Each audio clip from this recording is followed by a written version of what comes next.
তো আজকে আমরা জেনে শুনে বিষ খেতে যাচ্ছি, আমরা জেনে শুনে আপনার আগুনে পুড়তে যাচ্ছি, আমরা জেনে শুনে জাহান্নামের ভিতরে যাচ্ছি। এই কারণে একটি ছোট্ট একটি উদাহরণ দিই, তারপরে আল্লাহ সুবহানাহু ওয়া তাআলা যে 5টি জায়গার কসম খাচ্ছেন, এই 5টি জায়গার দিকে ঢুকবো। সেটা কি? একটা ছাগল, একটা গরু, একটা ওট, আপনি আর একটা মানুষ, এই 4টি জিনিসকে কুরবানি করতে এনেছেন, যে এদেরকে কুরবানি করব। আপনি ছাগলকে খেতে দিচ্ছেন, উটকে ঘাস খেতে দিচ্ছেন, গরুকে ঘাস খেতে দিচ্ছেন, বকরিকে গাছের পাতা খেতে দিচ্ছেন, যে মানুষটিকে জবাই করবেন সেই মানুষটিকে ভাত খেতে দিচ্ছেন। এবার আপনি বলুন, যে মানুষকে ভাত খেতে দিচ্ছেন, ওকে একটু পরেই ওকে কুরবানি করা হবে, কেটে ফেলা হবে, ও আর ভাত খাবে? ও আর ভাত খাবে? খাবে না। তাহলে ওর জ্ঞান, বিবেক, বুদ্ধি সব কিছু আছে, এই জন্য তো জানছে আমাকে একটু পরে কেটে ফেলা হবে, আমি ভাত খাবো না। কেন খাবে না? ওর ভিতরে একটা চিন্তা ভাবনা, চেতনা থেকে যাবে।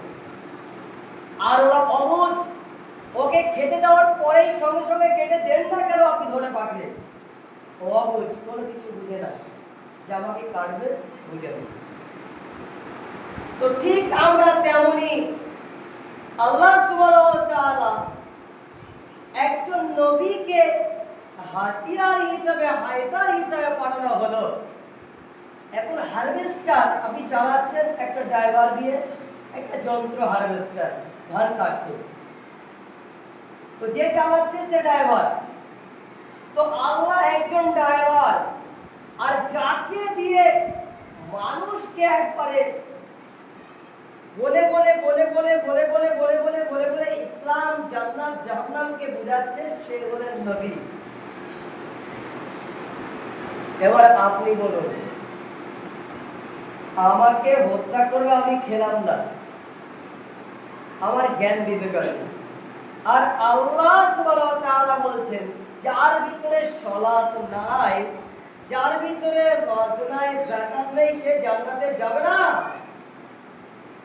এটা অসম্ভব।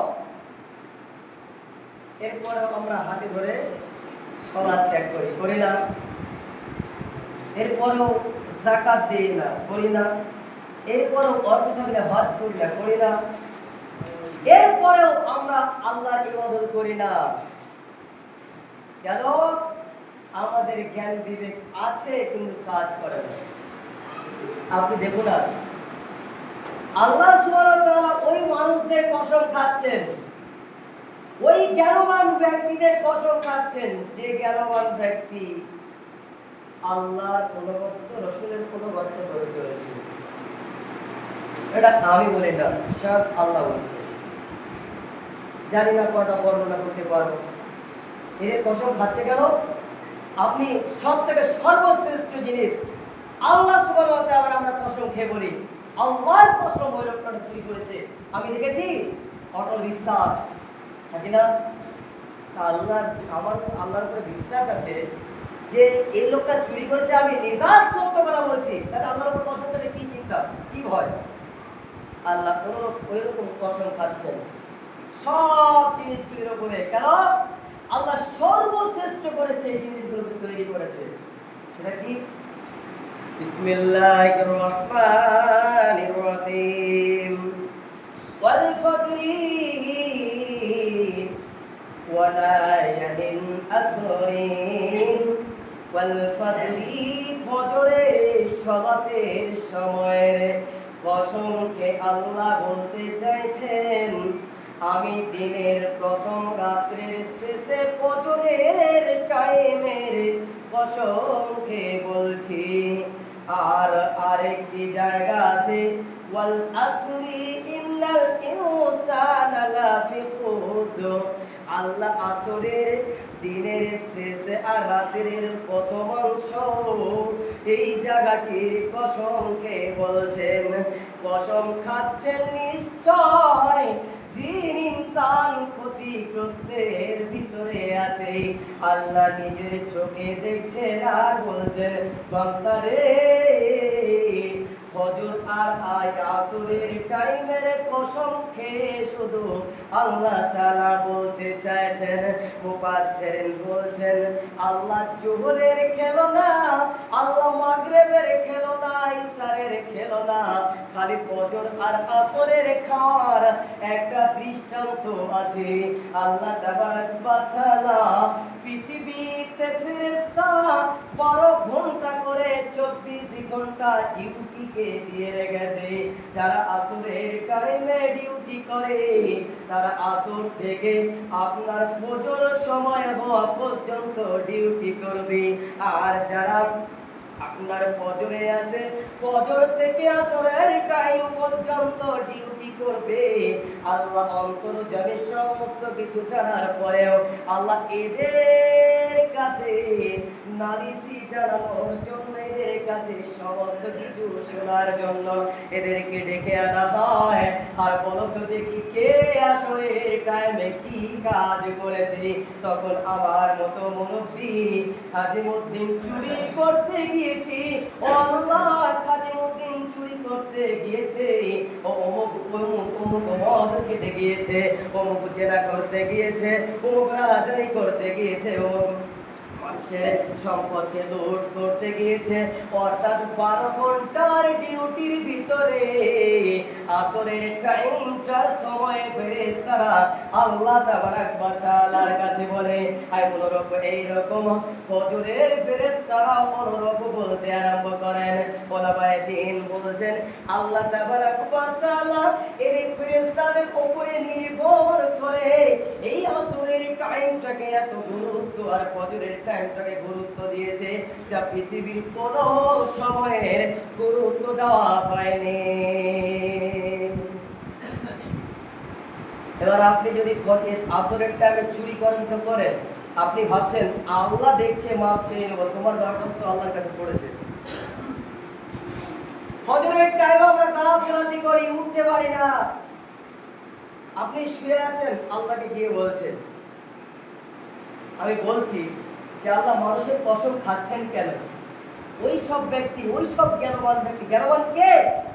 যে ফজর এবং আসর ইত্যাদি আল্লাহ সুবহানাহু ওয়া তাআলা সকল আইনকে মানে, যে কসমগুলো খেয়েছেন, এদের কসম খেয়ে বলছেন আল্লাহ। আর একটু সামনে যাই, আল্লাহ তাবারক ওয়া তাআলা বলছেন ওয়ালায়ালিন আসরিন, ওই 10 রাত্রির কসমকে আল্লাহ তাবারক ওয়া তাআলা বলছে। কোন 10 রাত? আল্লাহ তাবারক ওয়া তাআলা কোন 10 রাত্রি 10 দিনের কসম খেয়ে বলছেন? এই 10 রাত্রির কসম খেয়ে বলছেন যে 10 রাত্রি হলো জিলহজ মাসের 1 থেকে 10 তারিখ পর্যন্ত। এই কথাটা বলতে গিয়ে ওলামায়ে দ্বীন মুফাসসিরিনরা 5 থেকে 6টি মতামত করেছে। আর 5 থেকে 6টি মতামতের প্রথম মতামত হলো ওই জিলহজ মাসের 10 থেকে 9 তারিখে সবচেয়ে গুরুত্বপূর্ণ। আল্লাহ সুবহানাহু ওয়া তাআলা নবীজি মুহাম্মদ রাসূলুল্লাহ সাল্লাল্লাহু আলাইহি ওয়াসাল্লামকে দিয়েছেন যেই 9 তারিখে জিলহজ মাসের আরাফার ময়দানে বিশ্ব নবীজি সকল হাজীদের সামনে বক্তব্য দিচ্ছেন, বিদায় হজ, যাকে হজ্জাতুল বিদআ বলা হয়। এই সময় বিশ্ব নবীজি সাহাবীদেরকে নিয়ে আর হজ যত হজ করছিল সকলদেরকে নিয়ে আল্লাহ সুবহানাহু ওয়া তাআলার নবী বক্তব্য দিচ্ছেন। এমত অবস্থায় জিবরিল আমিন বিশ্ব নবীজির কাছে এসে উপস্থিত হয়ে গেলেন। আর উপস্থিত হয়ে গিয়ে বিশ্ব নবীকে বলতে আরম্ভ করলেন, ও দয়ার নবী, আপনার উপরে শেষ আয়াত নাজিল হয়ে গেল, আপনার উপরে শেষ কোরআন নাজিল হয়ে গেল। সঙ্গে সঙ্গে জিবরিল আমিন আয়াত আনলেন। আল-ইয়াওমা আকমালতু লাকুম দীনাকুম। হে পৃথিবীর মানুষ শুনে রাখো, আল্লাহ সুবহানাহু ওয়া তাআলা মুহাম্মদকে জানালেন তোমাদের জন্য তোমাদের দিনকে পরিপূর্ণ করে দিলাম। ওয়া আসমানতু আলাইকুম নি'মাতি, আর তোমাদের উপরে আমার সম্পূর্ণ সম্পূর্ণ অনুগ্রহ দয়া আমি আল্লাহ তাবারাক ওয়া তাআলা করে দিলাম। ওয়ারাসিতু লাকুমুল ইসলাম দীনা, এবং ইসলাম সর্বশ্রেষ্ঠ ইসলাম, মনোনীত ধর্ম ইসলাম আমি আল্লাহ সুবহানাহু ওয়া তাআলা তোমাদেরকে দিয়ে দিলাম। আল্লাহ রাসূল শেষ বিদায়ে কড়া কথায় ভাষণ দিচ্ছেন। এমন তো অবস্থায় ডান দিকে হযরতে আবু বকর আর বাম দিকে হযরতে উমর হযরত উমর চোখ দিয়ে ঝরঝর করে পানি ফেলতে আরম্ভ করলেন। কেন? আল্লাহর নবীজি আজকে যতগুলো ভাষণ দিচ্ছেন, এই ভাষণে মনে হয় শেষ ভাষণ। উমর আবু বকর ভাবছেন ভাষণ মনে হয় শেষ ভাষণ। সর্বশেষে ওই জায়গায় ভাষণ ছিল সব থেকে হারামকে নিয়ে, ওই জায়গায় ভাষণটা বেশিরভাগই ছিল। মুফাসসির ইকরাম উলামায়ে দ্বীন বলছেন হালাল হারামকে কেন্দ্র করে সেই জায়গায় ছিল। আল্লাহর নবীজি বলছেন, হে আমার সাহাবীরা তোমরা শুনে নাও, আজকে আল্লাহ তাবারাক ওয়া তাআলার পক্ষ থেকে জিবরাইল এসেছে, আর আমি তোমাদেরকে এই কথাগুলি বলতে আরম্ভ করছি। লম্বা টাইম নিয়ে বলতে আরম্ভ করলেন আর বললেন, হে আমার সাহাবীরা তোমরা শুনে রেখো, একজন মানুষ আরেকজন মানুষের উপরে জুলুমকে হারাম করলাম। একজন মুমিন আরেকজন মুমিনের মালকে হারাম করলাম। একজন মুমিন আরেকজন মুমিনের সম্পদকে হারাম করলাম।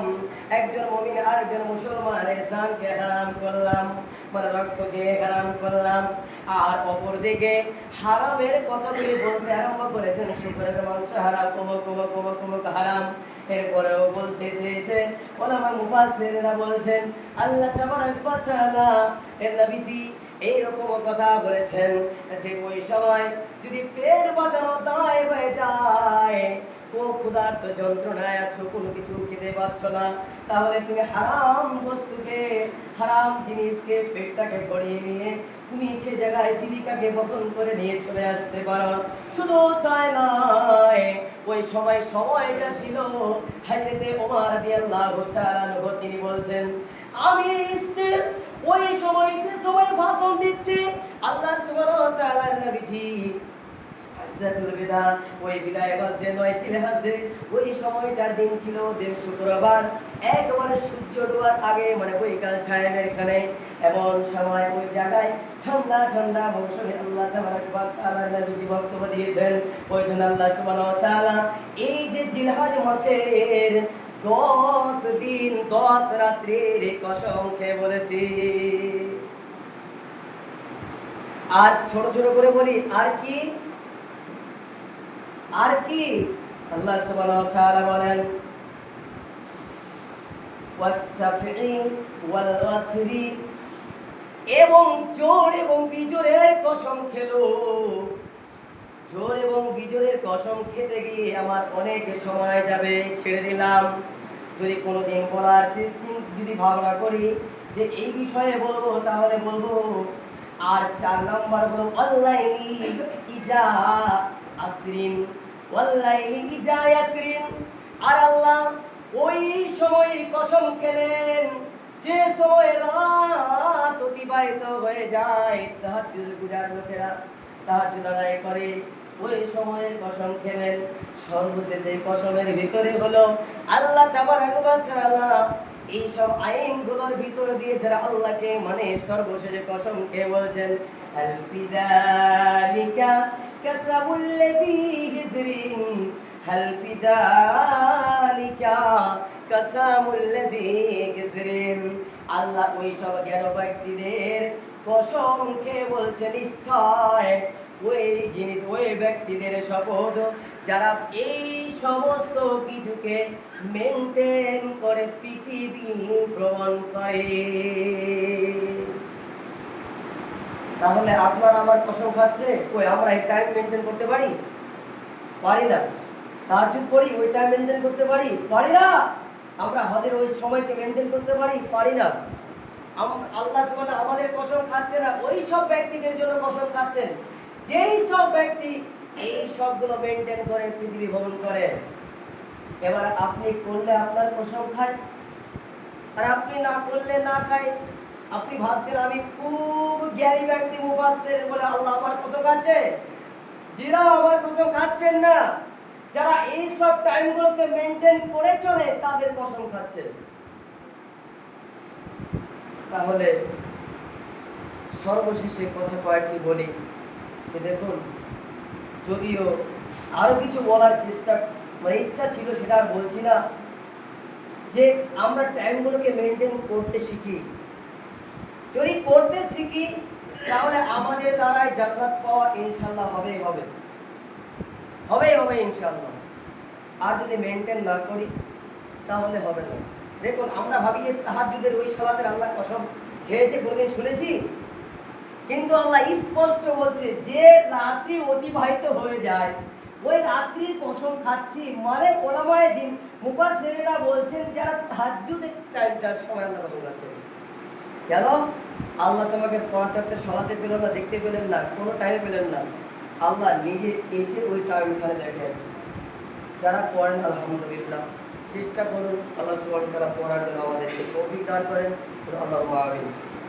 লোকজন আসছে, ছোট্ট একটু গজল করে শেষ করি। কত জানাজার পড়েছি নামাজ, দিয়েছি কত দাফন। কত জানাজার পড়েছি নামাজ, দিয়েছি কত দাফন। আমার তরি বাদায় আছে কোন শেখে আঘাটে, কোন মসজিদে বাবে এলান শোয়াবে সেজে খাটে। কখন কোথায় করবে দাফন আমাকে স্বজন। কত জানাজার পড়েছি নামাজ, দিয়েছি কত দাফন। জানাজার পড়েছি নামাজ, দিয়েছি কত দাফন। কোন বাতাসে কোথায় যেন তুলছে বাঁশের ঝাড়, কোন সে মাটি কোন খানে ডাকে রে বারবার। কোন বাতাসে কোথায় যেন তুলছে বাঁশের ঝাড়, কোন সে মাটি কোন খানে ডাকে রে বারবার। কোথায় যেন বর যাত্রী আছে রে ৪ জন, জানাজার পড়েছি নামাজ, দিয়েছি কত দাফন। কত জানাজার পড়েছি নামাজ, দিয়েছি কত দাফন। আল্লাহ সুবহানাহু ওয়া তাআলা আমাদেরকে আমল করার তৌফিক দান করুন। আল্লাহুম্মা আমিন। যারা